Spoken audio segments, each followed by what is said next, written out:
মানুষ মানুষের অবস্থানকেই ভালোবাসে। মানুষ কখনোই মানুষের অন্তঃসত্ত্বাকে ভালোবাসে না। অবস্থান আপনার ভালো, আপনার পিছনে মানুষের অভাব থাকবে না। আজকে আপনার ক্ষমতা আছে, পাওয়ার আছে, খ্যাতি আছে, ইত্যাদি আছে, মানুষ দেখবেন পিছনে ঘুরঘুর করছে এবং এরা কিন্তু সবাই সবার স্বার্থেই ঘুরঘুর করছে। এর বাইরে আল্লাহ পাক কিছু মানুষের মনে আল্লাহর পক্ষ থেকে মহব্বত দেন, এটা আলাদা বিষয়। এটা শুধু ধার্মিকদের ক্ষেত্রেই সম্ভব। ওই দুই ব্যক্তি যারা আরশের ছায়া ছায়া পাবে, যারা একে অপরকে আল্লাহর ওয়াস্তে মহব্বত করেছে, তাই না? অতএব আল্লাহর পক্ষ থেকে একটা মহব্বত থাকে, এটার কোনো স্বার্থ থাকে না, নিঃস্বার্থ ভালোবাসা। এটা টোটালি নিঃস্বার্থ ভালোবাসা, কোনো স্বার্থ নাই। কিন্তু দুনিয়ার ভালোবাসা স্বার্থপর। অবস্থানকে আপনাকে মূল্যায়ন করা হবে। আপন শুধু আল্লাহ পাক আপনার। আল্লাহর জন্যে যার যার হক তাকে তাকে দিয়ে দেন, নিজের হক আল্লাহর কাছে চেয়ে নেন, আপনি সুখে থাকবেন ইনশাআল্লাহ। এর চেয়ে কোনো ফিলোসফি নাই দুনিয়াতে সুখে থাকার। আপনি মানুষকে সন্তুষ্ট করতে পারবেন না। পরিবার, বাবা মা, ছেলে মেয়ে, বউ বাচ্চা, কাউকে সন্তুষ্ট করতে পারবেন না। 100% আপনি কাউকে সন্তুষ্ট করতে পারবেন না। সারা জীবন করে যাবেন, আপনার বিরুদ্ধে অভিযোগ থেকেই যাবে। শুধু আল্লাহ রব্বুল আলামিন অপেক্ষা করে বসে আছেন, আপনি কখন তওবা করে তার দিকে ফিরে আসবেন। দেন আল্লাহ পাক আপনাকে মাফ করে দিবেন ইনশাআল্লাহ। এই হাদিসটা খুব ভালো করে শোনেন। আল্লাহ রব্বুল আলামিন বলেছেন হাদিসে কুদসি যে আল্লাহ পাক যেগুলো ফরজ করেছেন, ওয়াজিব করেছেন, এগুলো যখন একজন বান্দা নিয়মিত করতে থাকে এবং এর সাথেও নফল কাজ করতে থাকে, আল্লাহ পাক সেই বান্দাকে ভালোবেসে ফেলেন। যখন আল্লাহ পাক কাউকে ভালোবাসেন তখন জিবরাইল আলাইহিস সালামকে ডেকে নিয়ে আসেন। ডেকে নিয়ে এসে বলেন যে পৃথিবীতে অমুকের পুত্র অমুক, তাকে আমি ভালোবাসি, হে জিবরাইল তুমিও তাকে ভালোবাসো। এরপর জিবরাইল আলাইহিস সালাম তাকে ভালোবাসতে থাকেন এবং অন্যান্য মালায়েকাদেরকে ডেকে জিবরাইল আলাইহিস সালাম বলেন আল্লাহ অমুককে ভালোবাসেন, আমিও তাকে ভালোবাসি, তোমরা সবাই তাকে ভালোবাসো। এরপর সমস্ত ফেরেশতারা তাকে ভালোবাসতে শুরু করে। এরপর ফেরেশতা মণ্ডলী পৃথিবীতে আসেন, এসে দুনিয়াবাসীকে উদ্দেশ্য করে বলেন যে অমুকের পুত্র অমুককে আল্লাহ ভালোবাসেন, জিবরাইল ভালোবাসে, আমরা ভালোবাসি, তোমরা সবাই তাকে ভালোবাসো। এরপর দুনিয়ার মানুষদের কাছে তার মর্যাদা বাড়িয়ে দেওয়া হয়, তার দিকে মানুষের মনকে ঘুরিয়ে দেওয়া হয় এবং তার প্রতি মানুষের ভালোবাসা সৃষ্টি করে দেওয়া হয়। আল্লাহ পাকের নূর যখন আপনার ভিতরে আসবে, ইনশাআল্লাহ দেখবেন আল্লাহ রাব্বুল আলামিন আপনার হাতে তার দিনের পতাকা দিবেন ইনশাআল্লাহ। তাসকিয়ার প্রয়োজন, তাসকিয়া না আসলে নূর আসবে না। লাভ নাই ভাই, প্রচুর ইবাদত বন্দেগী করে মনের মধ্যে অহংকার রেখে কোনো লাভ নাই। অনেক কিছু করছেন, নিজেকে মনে করছেন আপনি সুপিরিয়র, অন্যরা সব ককরোচ, আপনি জান্নাতের ডিলার, লাভ নাই। ইবলিসের আকীদা এটা ইবলিসের আকীদা। খলাকতানি মিন নার ওয়া খলাকতাহু মিন তিন। এখন যারা ইসলামের বিপক্ষে আছে তাদের মধ্যে থেকে আল্লাহ পাক খালিদ এবং ওমর রাদিয়াল্লাহু আনহুর মতো সাহাবী বের করতে পারেন। আল্লাহ পাকের সুন্নাহ বোঝা খুব দুষ্কর। যাকে আপনি তুচ্ছ করছেন, আল্লাহ পাক তাকে হেদায়েত দিয়ে আপনার চেয়ে বড় জায়গায় নিয়ে যেতে পারেন। যাকে আপনি বড় কাফের মনে করছেন, আল্লাহ পাক কাল তাকে হেদায়েত দিয়ে ইসলামের খেদমত করাতে পারেন। আবার আল্লাহ পাক আপনাকে, যিনি 5 ওয়াক্ত নামাজ পড়ছেন, রোজা রাখছেন, আপনাকে পথভ্রষ্ট করে দিয়ে জাহান্নামে নিতে পারেন। অতএব আত্ম অহংকারের কোনো সুযোগ নাই, তাসকিয়া দরকার। কদ আফলাহা মান যাক্কাহা ওয়া কদ খাবা মান দাসাহা। কদ আফলাহা মান তাযাক্কা ওয়া যাকারা ইসমা রাব্বিহি ফাসাল্লা বাল তু'থিরুনাল হায়াতাদ দুনিয়া ওয়াল আখিরাতু খায়রু ওয়া আবকা। তাসকিয়ার পরে কি করবেন? চেষ্টা করেন হালাল রিজিক অন্বেষণ করার। আল্লাহর ওয়াস্তে সুদ খায়েন না, আল্লাহর ওয়াস্তে ঘুষে যায় না, আল্লাহর ওয়াস্তে আল্লাহর দোহাই দিয়ে বলছি দুর্নীতি করেন না, আল্লাহর ওয়াস্তে মানুষের সম্পদ আত্মসাৎ করেন না। আল্লাহকে ভয় করেন, আল্লাহর ওয়াস্তে করেন, আল্লাহর ওয়াস্তে ছেড়ে দেন। হাত জোর করে রিকোয়েস্ট করছি, সুদ খায়েন না। নিজের মায়ের সাথে জেনার মতো অপরাধ, নিজের মায়ের সাথে জেনার মতো অপরাধ, এটা আমার কথা নয়, এটা মুহাম্মদ সাল্লাল্লাহু আলাইহি ওয়াসাল্লামের কথা। যাকে কবরে আপনাকে দেখানো হবে, যিনি আপনার জন্য সুপারিশ করবেন কাল কিয়ামতের মাঠে, যিনি আপনার জন্য হাউজে কাউসারের পানি নিয়ে দাঁড়িয়ে থাকবেন, আপনার উসওয়াতুল হাসানা, সেই মুহাম্মদ সাল্লাল্লাহু আলাইহি ওয়াসাল্লামের কথা সুদ খেও না। এর সর্বনিম্ন পাপ নিজের মাকে বিয়ে করা, নিজের মায়ের সাথে জেনা করা। কেউ যদি এই সমাজে নিজের মায়ের সাথে জেনা করে থাকে, কালকে সকালে রাস্তায় বের হয়, আপনি চাইবেন তাকে রজম করে মেরে ফেলতে, চাইবেন না? এই কাজ দিব্যি আমরা করছি। সর্বোচ্চ পাপ সুদের, আল্লাহ এবং তার রাসূলের সাথে যুদ্ধ করা। অনেক দিন আয়াতটা বলেছি, আবারও বলছি শোনেন, কারণ কিছু মানুষের কানে ঢুকতেই চায় না কথা। আল্লাহ পাক বলেছেন, ইয়া আইয়ুহাল্লাযীনা আমানু, হে মুমিনগণ, ইত্তাকুল্লাহ, আল্লাহকে ভয় করো। ওয়াযারু মা বাকিয়া মিনার রিবা, সুদের অবশিষ্ট অংশগুলো ছেড়ে দাও। ইন কুনতুম মুমিনিন, যদি প্রকৃতপক্ষে মুমিন হয়ে থাকে। ওয়া ইল্লাম তাফআলু, যদি তোমরা এই কাজ না করো। শুনেন আল্লাহর কথা, আল্লাহ বলছেন যদি তোমরা এই কাজ না করো, ফাযানু বিহারবিম মিনাল্লাহি ওয়া রাসূলিহি, তাহলে আল্লাহ এবং তার রাসূলের সাথে যুদ্ধের ঘোষণা শুনে রাখো। The path is yours, choose your path, রাস্তা আপনার, আপনি চুজ করেন কোন পথে আপনি যাবেন। কেউ বাধ্য করবে না আপনাকে। লা ইকরাহা ফিদ্দিন, দিনে কোনো বাড়াবাড়ি নাই। তরোয়াল দিয়ে কেউ বলবে না যে সুদ খেও না, তরোয়ালের জোরে কেউ বলবে না যে ইসলাম কবুল করো। ইসলাম এগুলো হারাম, ইসলাম এভাবে ছড়ায় নাই, এগুলোর সাথে ইসলামের কোনো সম্পর্ক নাই। ইসলামের নামে যারা সন্ত্রাসবাদ ছড়িয়েছে এবং জঙ্গিবাদ ছড়িয়েছে, এগুলোর সাথে ইসলামের কোনো সম্পর্ক নাই। ইসলাম বাধ্য করবে না আপনাকে, কিন্তু আপনি রাস্তা, ওয়াহাদাইনাহুন নাজদাইন, দুইটা পথ আমি দেখিয়ে দিয়েছি, আপনি একটা চুজ করেন। ইম্মা শাকিরা ওয়া ইম্মা কাফুরা, ইচ্ছা হলে আপনি কুফরি করেন, ইচ্ছা হলে কৃতজ্ঞ হন। আল্লাহ বলেছেন সুদ খেও না, নিজের মায়ের সাথে জেনা করা, আল্লাহ এবং তার রাসূলের সাথে যুদ্ধ করা। আপনি পথ চুজ করেন। একটা টাকা যদি হারাম থাকে রিজিকে, আপনার ইবাদত কবুল হবে না। সে যেই হোক, দাড়ি টুপি পাগড়ি জুব্বাওয়ালা মানুষও যদি সুদ খায়, জায়েজ হয়ে যাবে না। পৃথিবীর সমস্ত মানুষ যদি ভোটাভুটি করে যে সুদ হালাল, হালাল হয়ে যাবে না। পরিবারের হালাল রিজিকের ব্যবস্থা করেন। অনেক মানুষ দেখা হয়, কথা হয়, মেসেঞ্জারে টেক্সট করে, হোয়াটসঅ্যাপে নক করে, বড় চাকরি করতো, 60,000 70,000 80,000 টাকা বেতন পেত, তখন রিজিকে বরকত ছিল না, ছেড়ে দিয়েছে, চায়ের দোকান দিয়েছে, এখন রিজিকে বরকত আছে। আজকেও একজনের সাথে দেখা হয়েছে, তিনি ইউএস বাংলা এয়ারলাইন্সে কাজ করেন। আমাকে বলছেন, ভাই মুরব্বী মানুষ, আমার পরিবারের সদস্য সংখ্যা বেশি ছিল, হারাম জবে ছিলাম, সুদ খেতাম, সুদি এনজিওতে কাজ করেছি, আপনার লেকচার শুনেছি, আলহামদুলিল্লাহ, আল্লাহ পাক শুনিয়েছেন তাকে, এখানে আমার কোনো ক্রেডিট নাই, তিনি ছেড়ে দিয়েছেন, এখন এখানে কাজ করেন। আমি বললাম, পরিবারে কি কোনো সমস্যা হয়, রিজিকে বরকত আছে না? তিনি বলছেন এখন বারাকার শেষ নাই। বলছে কেউ অসুস্থ হয় না পরিবার আমার এখন, আগে ডেইলি অসুস্থ হতো। আমার টাকা চুরি চামারি হয় না, আগে আমার টাকা আত্মসাৎ হয়েছে। বরকত কি জিনিস আপনাকে বুঝাই, বরকত চোখে দেখা যায় না। আপনি হালাল রিজিকে থাকেন, দেখবেন আপনার পরিবারের মানুষ কম অসুস্থ হচ্ছে, খরচ কমে গেল, আপনার সম্পদ চুরি ডাকাতি হচ্ছে না, নিরাপদ আছে।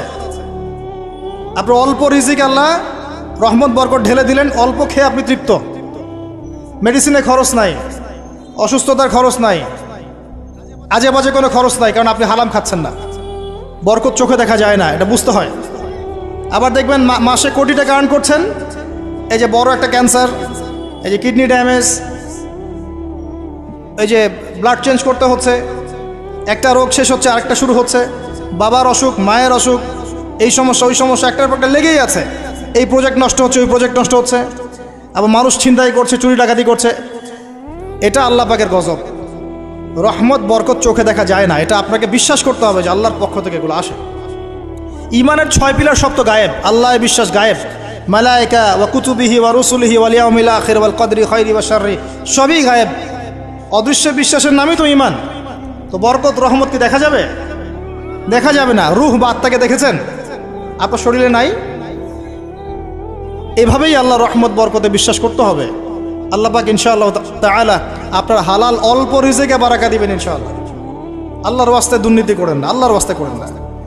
আমি বলি একটা হাদিস শোনাই। আমরা তো দায়িত্ব পেলে অনেক খুশি হই।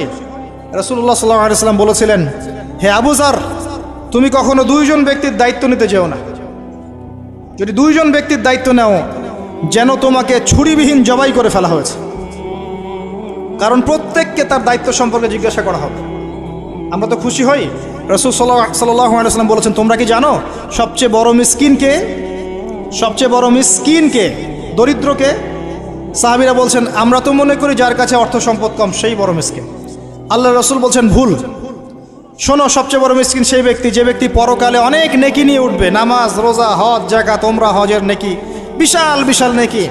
এরপরে সে দেখবে সামনে মানুষ দাঁড়িয়ে আছে, কারো গীবত করেছে, কাউকে তহমত দিয়েছে, কাউকে অপবাদ দিয়েছে, কারো টাকা চুরি করেছে, কাউকে অন্যায়ভাবে জুলুম করেছে, কাউকে পিটিয়েছে, কারো সম্পদ লুট করেছে ইত্যাদি। তখন আল্লাহ পাক বলবেন, শোধ করে দাও। কিভাবে শোধ করা হবে? ফেরেশতারা জিজ্ঞাসা করবেন। আল্লাহর পক্ষ থেকে হুকুম আসবে, এই ব্যক্তির নেকিগুলোকে ওদের আমল নামায় কনভার্ট করো। বলছি শেয়ার ইট পাস করে দাও। ওটা আরো বড় টেকনোলজি হবে ইনশাআল্লাহ তাআলা। বলার সাথে সাথেই আপনার নেকি আমার নেকি দেখা যাবে চলে গেছে, নাউজুবিল্লাহ। এবার সব নেকি শেষ। এবার কি হবে? অর্ডার আসবে, তাদের গুনাহগুলোকে এই ব্যক্তির আমল নামায় চাপিয়ে দেওয়া হবে। এরপর আল্লাহ পাক বলবেন, ইকরা কিতাবাক, পড়ো তোমার কিতাব। ওয়া কাফা বিনাফসিকা আল-ইয়াওমা আলাইকা হাসিবা, আজকে তুমি তোমার হিসাব নেওয়ার জন্য যথেষ্ট। এই কিতাব আর ডান হাতে আসবে না, ঘুরে আসবে। ওয়া আম্মা মান উতিয়া কিতাবাহু বিশিমালিহি ফাসাউফা ইয়াদউ সুবুরা, তখন সে মউতকে ডাকতে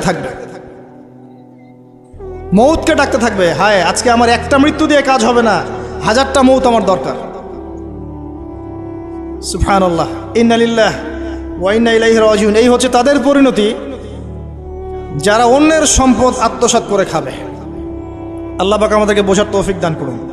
এবং মানুষের সাথে জড়িত হক যাদের থাকবে, আল্লাহ পাক যেন আমাদেরকে মানুষের সাথে জড়িত কোনো হক না রাখেন, পবিত্র অবস্থায় দুনিয়া থেকে নেন, আল্লাহুম্মা আমিন। কারণ দুনিয়াতে যার যার হক তাকে দিয়ে দেন। ভাই, আমি একটা কথা বলেছি, কথাটা ভাইরাল হয়েছে অনেক। মানুষের অবস্থানকেই ভালোবাসে। মানুষ কখনোই মানুষের অন্তঃসত্ত্বাকে ভালোবাসে না। অবস্থান আপনার ভালো, আপনার পিছনে মানুষের অভাব থাকবে না। আজকে আপনার ক্ষমতা আছে, পাওয়ার আছে, খ্যাতি আছে, ইত্যাদি আছে, মানুষ দেখবেন পিছনে ঘুরঘুর করছে। এবং এরা কিন্তু সবাই সবার স্বার্থেই ঘুরঘুর করছে। এর বাইরে আল্লাহ পাক কিছু মানুষের মনে আল্লাহর পক্ষ থেকে মহব্বত দেন, এটা আলাদা বিষয়। এটা শুধু ধার্মিকদের ক্ষেত্রেই সম্ভব। ওই দুই ব্যক্তি যারা আরশের ছায়া পাবে, যারা একে অপরকে আল্লাহর ওয়াস্তে মহব্বত করেছে, তাই না? অতএব আল্লাহর পক্ষ থেকে একটা মহব্বত থাকে, এটার কোনো স্বার্থ থাকে না, নিঃস্বার্থ ভালোবাসা। এটা টোটালি নিঃস্বার্থ ভালোবাসা, কোনো স্বার্থ নাই। কিন্তু দুনিয়ার ভালোবাসা স্বার্থপর। অবস্থানকে আপনাকে মূল্যায়ন করা হবে। আপন শুধু আল্লাহ পাক আপনার। আল্লাহর জন্যে যার যার হক তাকে দিয়ে দেন, নিজের হক আল্লাহর কাছে চেয়ে নেন, আপনি সুখে থাকবেন ইনশাআল্লাহ। এর চেয়ে কোনো ফিলোসফি নাই দুনিয়াতে সুখে থাকার। আপনি মানুষকে সন্তুষ্ট করতে পারবেন না।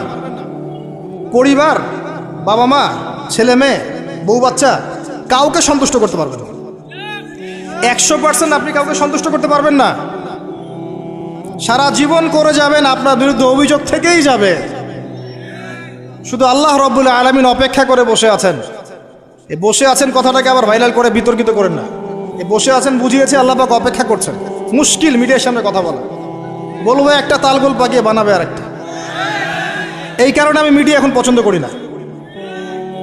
প্রয়োজনে আমি মাঠে ময়দানে জুমার খুতবা দিব, আমার কোনো দরকার নাই মিডিয়ার, কোনো প্রয়োজন নাই আমার। কিছু অফিসিয়াল রাখা হয়েছে এই কারণে, যাতে এই কথাগুলো এর মধ্যে ভালোটুকু মানুষের কাছে পৌঁছে যায়, খারাপটুকু আমরা মুছে ফেলে দিই। আমার খারাপের দরকার নাই। আর এগুলো করে করে মানুষের ক্ষতি করেছি আমরা অনেক। দিন দিন আলেম ওলামাদের সংখ্যা এই বাংলার মাটি থেকে কমে গেছে। যে কথাটা বলছিলাম, হক দিয়ে দেন, আপনি আপনার হক আল্লাহর কাছে চেয়ে নেন। মানুষকে আপনি সুখী করতে পারবেন না। আল্লাহ পাক অপেক্ষা করছেন আপনার জন্যে। আপনি কখন তওবা করে তার দিকে ফিরে আসবেন, দেন আল্লাহ পাক আপনাকে মাফ করে দিবেন ইনশাআল্লাহ। আল্লাহ পাক বলেছেন, শোনেন, ইল্লা মান তাবা, যে অনেক গুনাহ করেছে, শিরিক করেছে, জেনা করেছে, মদ খেয়েছে, বেদাত করেছে, হারাম খেয়েছে, আল্লাহ পাকের অবাধ্য হয়েছে, নামাজ পড়ে নাই, যাকাত দেয় না, ইত্যাদি ইত্যাদি অনেক অন্যায় করেছে, একদিন তওবা করে ফিরে এসেছে। আল্লাহ পাক বলছেন, ইল্লা মান তাবা, যে ব্যক্তি তওবা করে ফিরে আসলো, ওয়া আমানা, এবং ঈমান নিয়ে আসলো, ওয়া আমিলা আমালান সালিহান, এবং এখন থেকে শতামল করা শুরু করলো, হোক সে নারী বা পুরুষ, যে কেউ, যে কোনো বয়সের, যে কোনো বর্ণের, যে কোনো ভাষার, যে কোনো দেশের, এগুলো কিচ্ছু যায় আসে না আল্লাহ পাকের। ইন্নাল্লাহা লা ইয়ানজুরু ইলা আজসামিকুম ওয়ালা ইলা সুওয়ারিকুম ওয়ালাকিন ইয়ানজুরু ইলা কুলুবিকুম ওয়া আমালিকুম। আল্লাহ পাক শুধু কলব দেখেন, আমল দেখেন, রক্ত মাংস বর্ণ এগুলো দেখেন না। আল্লাহ পাক ফিরে এসেছে, আমল, ঈমান এনেছে, আমল সালেহ করেছে। আল্লাহ পাক বলছে উলাইকা, এরাই তারা, ইউবাদদিলুল্লাহু সাইয়্যাতিহিম হাসানাত, এরাই সেই ব্যক্তি যাদের সমস্ত গুনাহকে আমি আল্লাহ নেকি দিয়ে পরিবর্তন করে দেব ইনশাআল্লাহ। আল্লাহ অপেক্ষা করছেন আপনার জন্য। আপনার কাছে আসার গল্পটা হোক আল্লাহর কাছে আসার কথা, এই জেনার কাছে আসার গল্প দিয়ে কোনো লাভ নাই। আল্লাহ পাক যেটা বলেছেন লা তাকরাবুজ জিনা, জিনার কাছেও যেও না, আপনি দেখবেন এখন বলা হচ্ছে জেনাটাই হচ্ছে কাছে আসার গল্প। আমি বলি শোনেন, নিমের ডাল দিয়ে দাঁত মাজেন, নিম গাছের ডাল আছে না, নিমের ডাল দিয়ে দাঁত মাজেন, এই পেস্ট ছেড়ে দেন, বয়কট করে ফেলেন, দেখবেন কয়দিন পর ক্ষমা চাবে যে ভুল হয়ে গেছে, আমরা এগুলার অ্যাড বানাবো না। আমরা যে নরম সরম মানুষ, কোনো ইনিশিয়েটিভ নিতে পারি না, এই জন্য চড়া হয়ে বসে থাকি। প্রতিটা সেক্টরেই দুর্নীতি চলছে। এই যে কাছে আসার গল্পের নাম দিয়ে মানুষকে জেনা করাচ্ছে। যুবক যুবতী স্কুল লাইফ থেকে মাহরাম গায়রে মাহরাম, এই গায়রে মাহরামের সাথে স্কুল লাইফ থেকে শুরু হয়। স্কুল লাইফে পড়ছে ক্লাস 8, 9, 10, ক্লাস 8, 9, 10-এর মেয়েরা ছেলেরা এখন অ্যাডাল্ট। এরা এরা এমন কিছু করে যা আপনার কল্পনাও নাই। এই বয়সেও তো সব পাপ করা শেষ। এগুলো সাক্ষী আপনারাই, আমার উপর আমাকে ভালো মন্দ বলেন না, এগুলো সাক্ষী আপনারা নিজেরাই। নিজেদের ঘরগুলো দেখেন। আর সবচেয়ে বড় কথা হচ্ছে ঘরের মানুষ কিন্তু কথা শোনে না। দেখবেন আপনি সারা দুনিয়ায় দিন কায়েম করে ফেলছেন, দিনটা, আর আপনার ঘরটা হচ্ছে নূহ আলাইহিস সালামের মতো। দেখবেন বউ কথা শোনে না, স্বামী ছেলে কথা শোনে না। এটাই বাস্তবতা। কিন্তু নূহ আলাইহিস সালামের ঘটনা মনে নাই?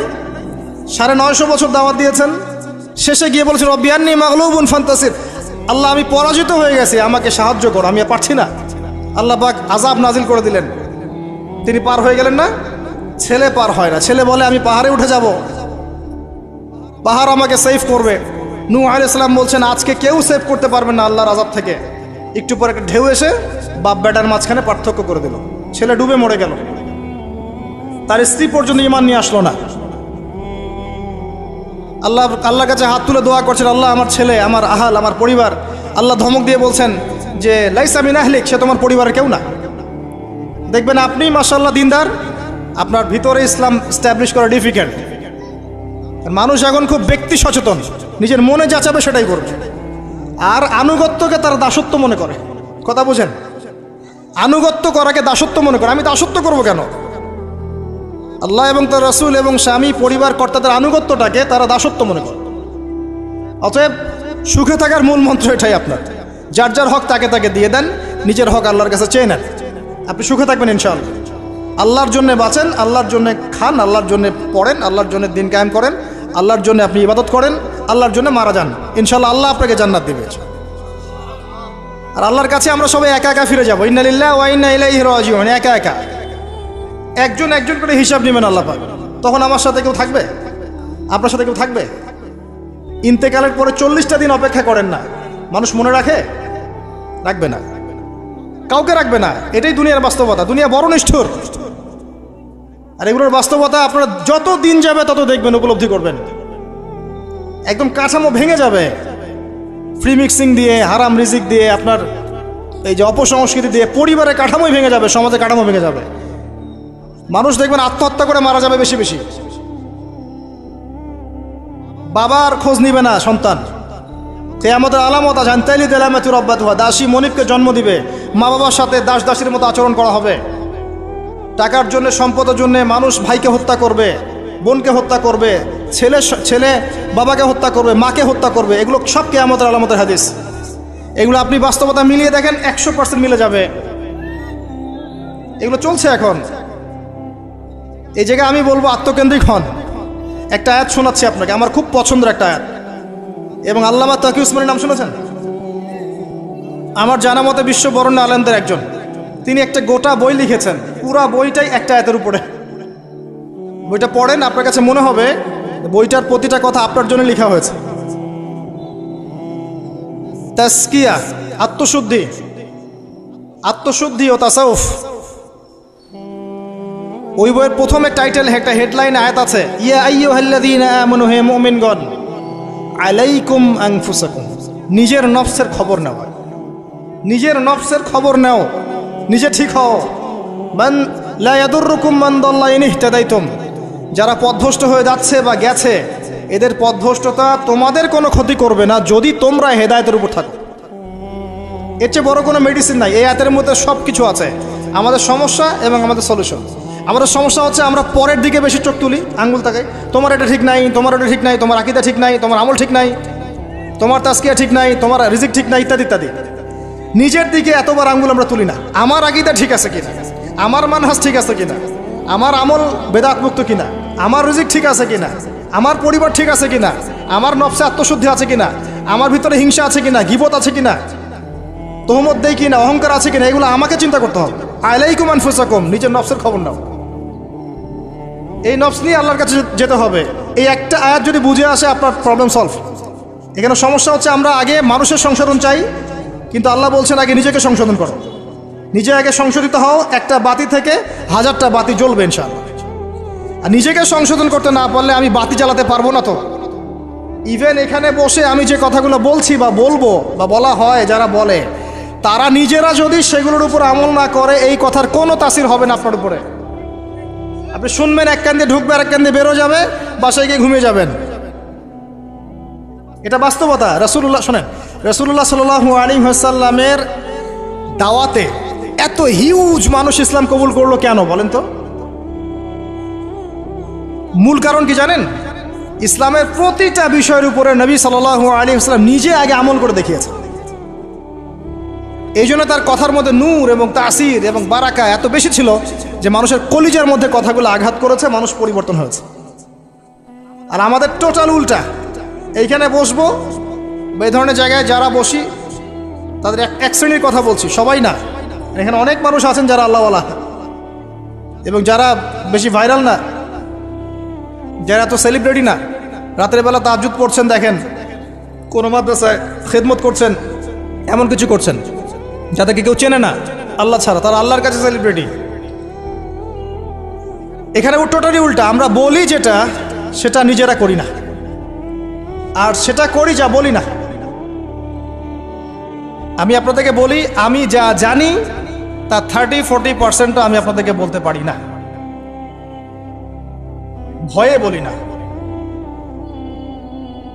আর আমি যা বলি তার 100%-এর মনে হয় 50-60-70% আমি করতে পারি না। নিজেদেরকে নিয়ে শঙ্কিত আমরা যে কি হবে। তো এই আয়াতের উপর আমল ছাড়া আমাদের কোনো গতি নাই। ইয়া আইয়ুহাল্লাযীনা আমানু, হে মুমিনগণ, আলাইকুম আনফুসাকুম, নিজের নফসের খবর নাও। লা ইয়াদুররুকুম মান দাল্লা ইন ইহতাদাতুম, তোমরা যদি হেদায়েত প্রাপ্ত হয়ে থাকো, ওদের পথভ্রষ্টতা তোমাকে ক্ষতি করবে না। ইসলামের শত্রুদের কথা বাদ দেন, আগে নিজেকে ঠিক করেন, নিজে থেকে ঠিক করেন। নিজেরা নামাজি হন আল্লাহর ওয়াস্তে, আল্লাহর ওয়াস্তে হালাল খান, পরিবার ঠিক করেন, জ্ঞান অর্জন করেন, আল্লাহর ওয়াস্তে দিনের কোনো খেদমতের চেষ্টা করেন, আপনার জানমাল সময় শ্রম দিয়ে আল্লাহর ওয়াস্তে কিছু করেন, দেশকে কিছু দেন, রাষ্ট্রকে কিছু ভালো কিছু দেন, উম্মাকে কিছু ভালো কিছু দেন, আপনার প্রতিভা দিয়ে মানুষের কল্যাণ করেন, মানবতার কোনো খেদমত করেন, কিছু একটা করেন। গবাদি পশুর মতো জীবনটাকে নষ্ট করবেন না। খাওয়া, ঘুমানো, পেশাব পায়খানা করা, স্ত্রী সহবাস করা, বাচ্চা পয়দা করা, ডেড, এই হলো আমাদের জীবনের প্যাটার্ন। এখন কিছু করেন।